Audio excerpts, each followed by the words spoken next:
Revelation 3650.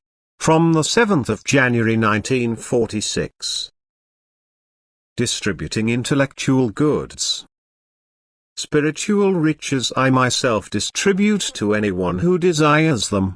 No request will go unheard, no request will remain unfulfilled which applies to the soul's well-being, which concerns spiritual possessions which I exceedingly gladly impart to my children on earth.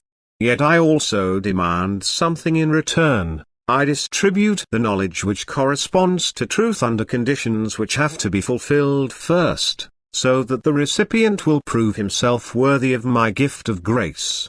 I require loving hearts which accept my gift.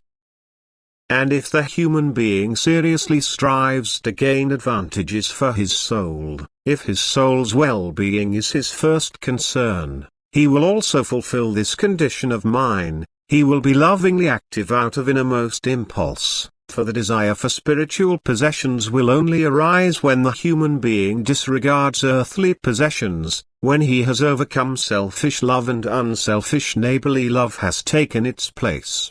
This is why every person who seriously strives for spiritual goods will also make an effort to live in love, and therefore no request will remain unfulfilled, for I myself help the supplicant so that the spark of love in him becomes a flame. I myself impel him into loving activity but without forcing his will.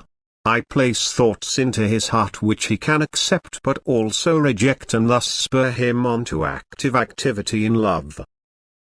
For if the human being wants to shape himself according to my pleasure, if he wants to gain spiritual advantages for himself, the strength to carry out his will always be given to him by me, and my supply of strength also means increased activity of love because it is the emanation of love from me myself.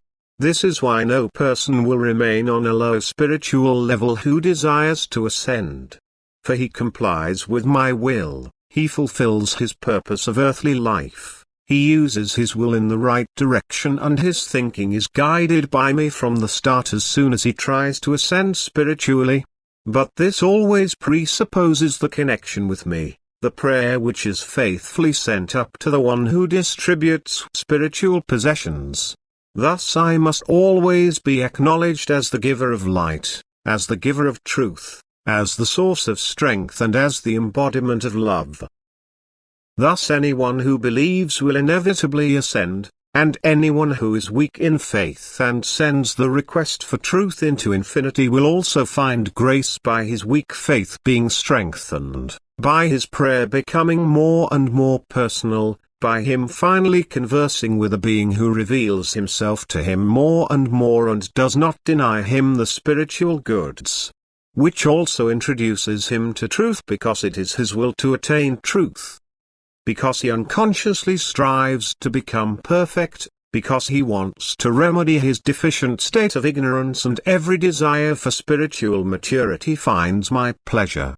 For this is the goal and purpose of earthly life, that you mature spiritually, and therefore no request you send upwards for the sake of your soul will be in vain. Amen.